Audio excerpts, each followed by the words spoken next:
Welcome, everybody. John Zager. Good afternoon. Thursday afternoon, I believe. 2:38 Colorado time here on the eastern slope. And the clouds are moving in. They're getting pretty thick and heavy, just a little west of town. And we're expecting rain showers for the rest of the afternoon, evening, and night. Hasn't happened yet, but that's what it looks like. And yes, you guys are correct. I'm headed east. I'm pointed east. So I wanted to kind of do a short little podcast on moods, feelings, emotion, nervous system, but basically about moods. And partly about what we've known for a long, long time is actually true and still accurate today from many, many, many years ago of study. And some of the latest research, anyway. So I'm leaving home, actually, right now. And I'm headed to that spot I was at yesterday, out in the country east of where I live, just not very far, a mile or two, I guess. And so that's what I'm up to right now, and I'm going to talk while I'm getting us there. I'm excited about the clouds. This morning I woke up, and last night, well, let me preface it with saying, last night it said it was supposed to be raining by 9 o'clock this morning. And when I woke up, I don't know, 6 or whatever it was, I mean, it was bright and sunny and shiny and hot and clear and no clouds to be found anywhere. Kind of bummed me out. And I think I've been in a slump emotionally until just a half hour ago when I started seeing the clouds moving in more heavily. For those of you who don't know, I'm not a great person where there's no weather. I like weather. I like clouds, I like rain, I like wind, I like storms, I like sun. I like everything, but I don't like, constant clear skies. When I lived down in the valley, for the better part of a year, and I'm exaggerating a little bit here, the weather forecast was clear in 100 every day. And I didn't like that at all. I was not on that page. I was not wanting to be part of that. I ended up staying there for, 7 or 8 years. But it finally got to me, and here's the funniest part about it is that I missed the rain. I missed the rain back in Colorado. And as it turned out, I ended up going up to San Francisco, but that's another story. So, moods. And what do moods have to do with health and wellness and sickness and ill health? A lot of the stuff you've already heard, and it's been researched many, many years ago. And, worry can bring on sickness. Worry, stress, not being happy, not having a good time, kind of down, not doing what you'd like to be doing. Maybe your job is not much fun. all those negative kinds of moods actually bring on sickness and ill health. And in study after study, research project after research project, that's proven. That's accurate. That's true. So, if you have a disease more than a sickness, right? If you have a disease, being depressed, being down, being anxious,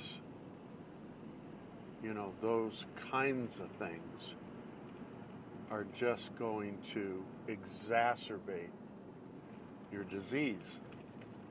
And it's going to strengthen it, and it's going to weaken your immune system.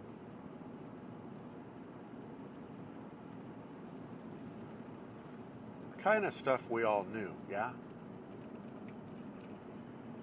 So the other side of the coin, the exact opposite of that, is as true.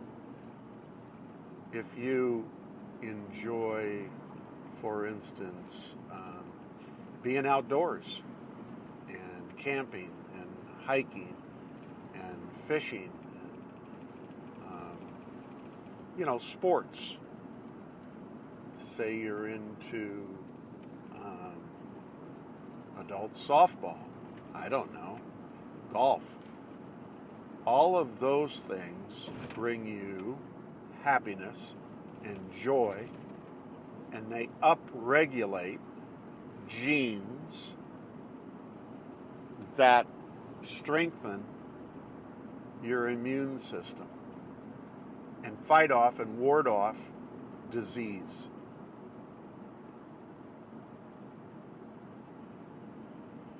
So far, so good. Stuff you knew.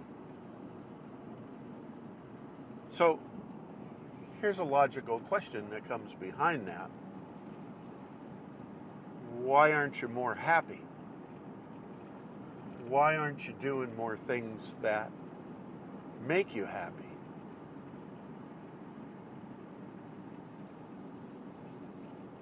Why do you find that your life has so much stress in it and worry and not very much happiness? Right? So if we have these answers, and we've had these answers for, these research projects go clear back into the early 1900s, but so if all that stuff is true, why do we not do more things in that direction? See, I'm already out here where they're building this house that I looked at, we looked at yesterday.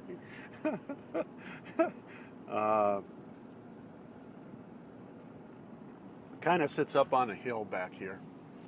And it's only a couple miles from where I live, east of where I live. And it's all farm ground, really nice and lush. And there is this one beautiful subdivision that they're building some pretty cool houses in. And I like to come out here because I fantasize of buying that big house in the back. And that makes me happy. And so it's a calm place. It's a very pleasing place to be.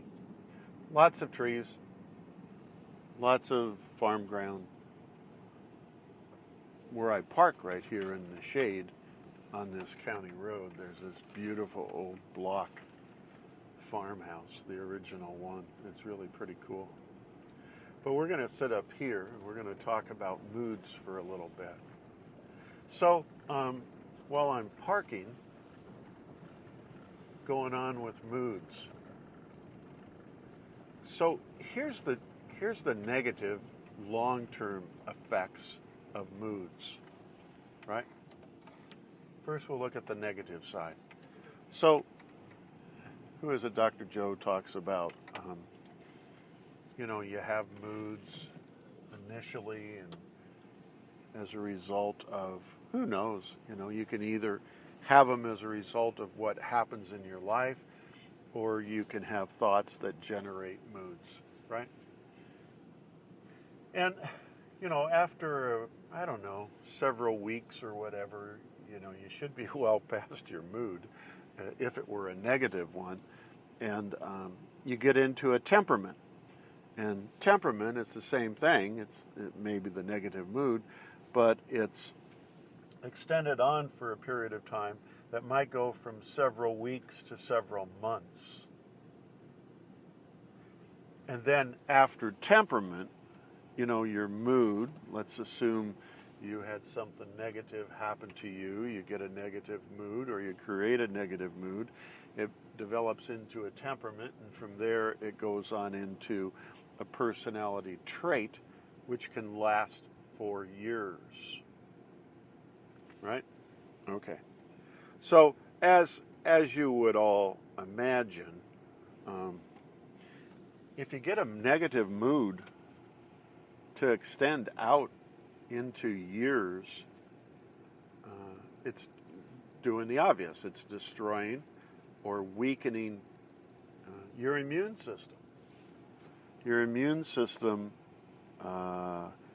continuously gets less and less strength to fight off disease. Okay? And if it does go into years, then, as they say, disease is going to find you. It's the negative side of moods, right? It could be the result of something that happened to you, and as a result, you got a negative mood. It could be that you just produced that particular mood through your own thought process as well. Either way, if it goes on for a long, long extended period of time, you've got disease tracking you down.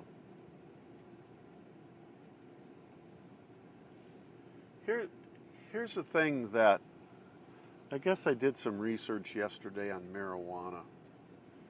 I had kind of a friend throw me I don't know, kind of his view of marijuana usage,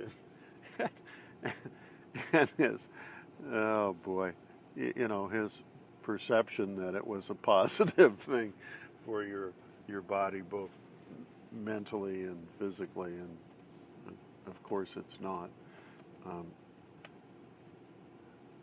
But if you're using drugs, and in this particular case we're talking about marijuana, it's the furthest thing in the world that's going to help your mood. It's going to destroy the immune system. It's going to wreak havoc on your immune system. And if you become a heavy user in an attempt to ward off mood or temperament or personality traits that are negative, disease is going to find you and you're going to die. Period. There is no positive outcome to an addiction to marijuana. Just because the state of Colorado makes it I guess it was one of the first states, just because they make it legal for, now recreation, but in the beginning, they used it for, or they used it as, what's the word, medicinal purposes, medical reasons, it's money, you guys. Don't get sidetracked that it's a medicine or that it has healing qualities. It does not. It will kill you. I have been treating people that have been addicted to marijuana for 38 years. And I've testified in courts all over the country as an expert witness. And trust me, it will kill you. And I cannot count the number of funerals I've gone to where people, used to be clients, would come in and try to convince me that marijuana has positive attributes. The only thing that's positive about it is the income that goes into the state of Colorado or the states that have made it legal. So I don't even want to have this conversation, and it's really absurd to even think about having a conversation about marijuana. If you have an IQ over 70, and 70 is borderline being mentally retarded, if you have any IQ over 70, go do your research and realize that you're an addict and that you're dying and that you have a disease. And there is not a single attribute to using marijuana. But then I don't care. I'm not treating anybody anymore. And I'm happy to go to anybody's funeral. And my buddy who sent me that little message yesterday, here's my message to you, is I'll be at your funeral in the next year or two. So it gets me kind of peeved when people try to tell somebody with me and my background and authority about stuff I've been doing for actually 49 years. Doesn't work. So today, as I sit here, I'm drinking turmeric tea. I made a lot of turmeric tea this morning when I got up and had a hot glass of turmeric tea when I was driving over to the club, and it was delicious. And now this afternoon I had another container full from this morning, and I just put it in a large glass with ice. And I think turmeric tea, you can put ginger in with it, it's fine. Don't go putting honey. That, you're just, I don't know, trying to get a sugar buzz of some kind. But turmeric tea is good for you. Go on the internet and look up, I don't know, I keep running across about 24 solid, researched evidence of the benefits of turmeric. It just does wonders. All kinds of wonders. Anyway, so moods, that's all the negative stuff with moods, right?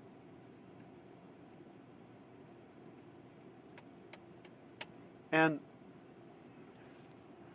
sometimes when our lives aren't going very well, and this has to do with psychology, and sometimes things don't always go well in life, right? We have all kinds of stresses and environmental things and situations that come up that produce moods that are not positive. And we need to keep track of that stuff. We need to keep a handle on it. Let's say we're not in lack, but money is a source of stress and can produce moods that are pretty negative. And that affects your personality, and before you know it, you're upregulating negative genes that are hurting your immune system, and disease is out to find you. The other side of the coin, and rightfully so, I don't know, I guess every chance I get when I run into somebody, who was it I ran into recently? Let me think about that for a second. Oh, yeah, I remember who it was. At the club, the gentleman from Texas, within this last week, actually. But I run into these people fairly regularly, and,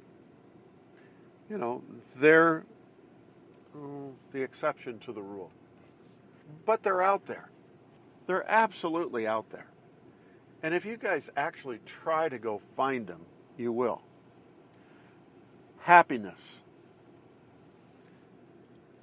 How often do you run into somebody who's just genuinely happy with life and being on the planet and doing what they're doing and, their outlook, what they have in front of them?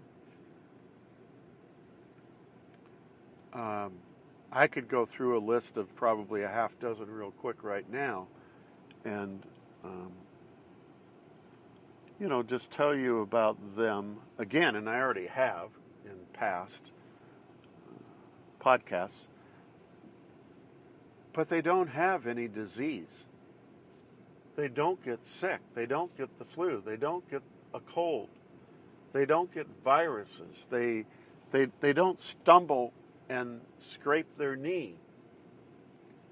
Yeah, that is part of it. We do actually mentally set ourselves up to break arms and skin our elbows and, have accidents and all that kind of stuff. That stuff just doesn't happen. We set that up, okay? Happy people, you're not going to see them in any accident. They don't do that. They don't have any need to harm themselves in any way, shape, or form. And it's not fake. It's not made up. It's real. These people genuinely like life. They love life.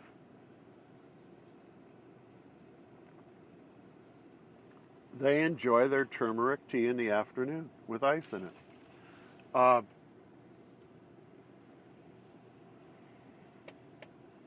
So their immune system is strong and solid and intact and willing to withstand disease and sickness and illness and things of that nature, so it doesn't impact the individual.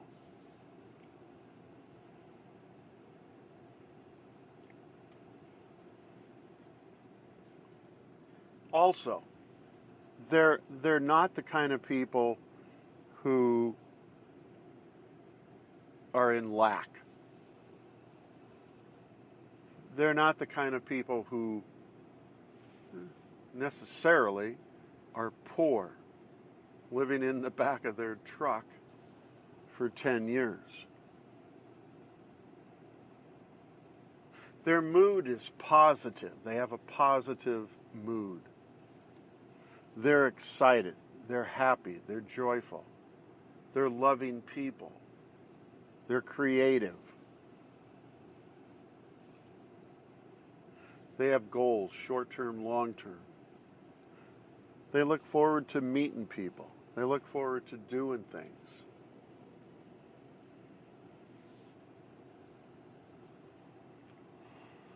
So those people have a completely different mood than the other ones.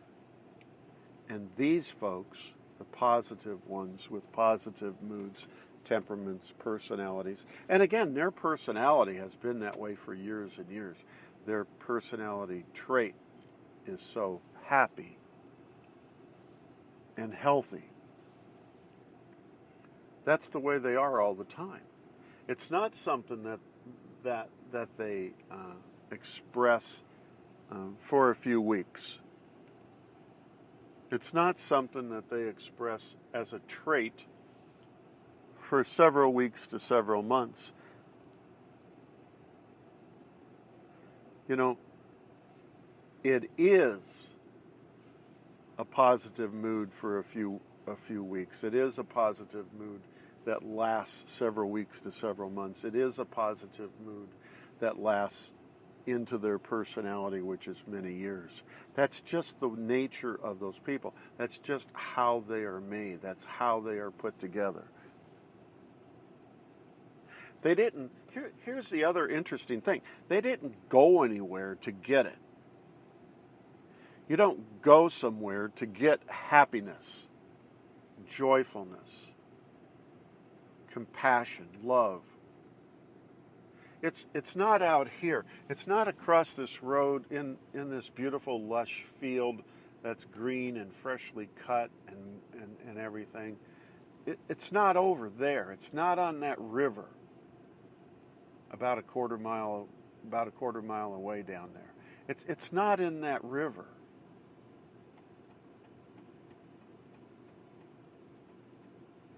I mean, there's things you can do that enhance your happiness, but happiness and joyfulness and all of those good moods and emotions and chemicals are internal. They're things that you create. Now, if you love fishing, go fishing. It's going to make you happy.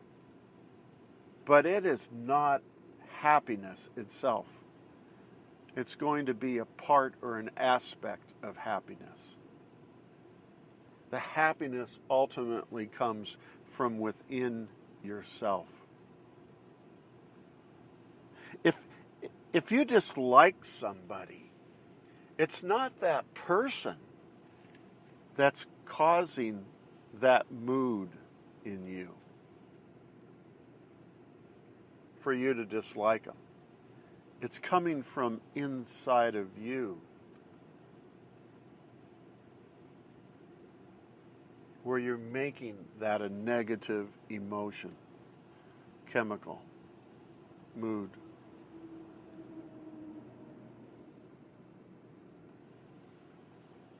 So the takeaway from today's podcast is really pretty clear. If you want to avoid disease,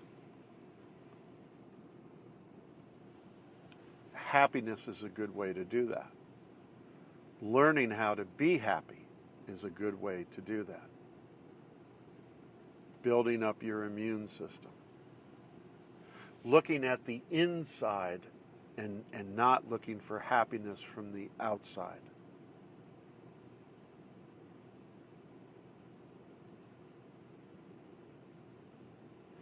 And that mood is going to determine what your life looks like. That mood is going to determine whether sickness and ill health finds you or not. People generally have a hard time with the power of thought, the energy in thought.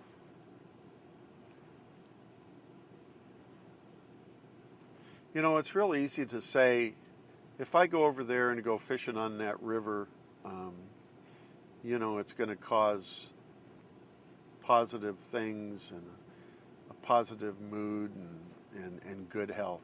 And that all might very well be true. But it's deep inside of you. It's your thoughts that produce that happiness that's going to stay around. And it's your thoughts that create the negative emotions and moods that make your life difficult and a struggle. Each morning, I used to say it more often than I do. I don't as much anymore, but, do a short meditation each morning on what your day is going to be and how you can be a better version of yourself. And consciously look at happiness. Look at taking that direction throughout the whole day. People don't do that. They don't get up in the morning and they don't plan their day, or they don't look at, how they could make the rest of the day, the entire day, a happy experience, build their immune system, and resist disease and illness and sickness. They don't think it's possible. People generally don't believe that your thoughts have that much power.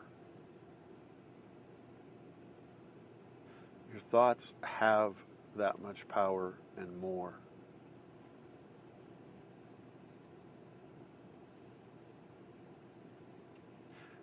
If anyone got upset today based on this podcast, that's your thoughts doing that. Not my words saying what I'm saying. You also have the ability to listen to this podcast and make it as positive and as happy and as joyful and as loving and as creative as you're willing to do.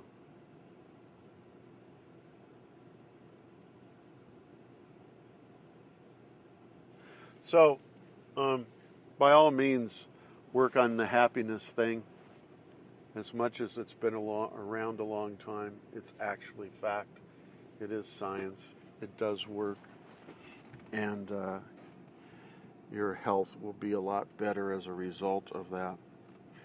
So, hope you all have a good rest of the day. And I'm looking forward to rain for the next couple days. Boy, that would make me really happy. Rain, rain, rain, rain. So anyway, God bless everybody. Take care of one another, and I'll look forward to talking to you all again real soon. See you. Bye.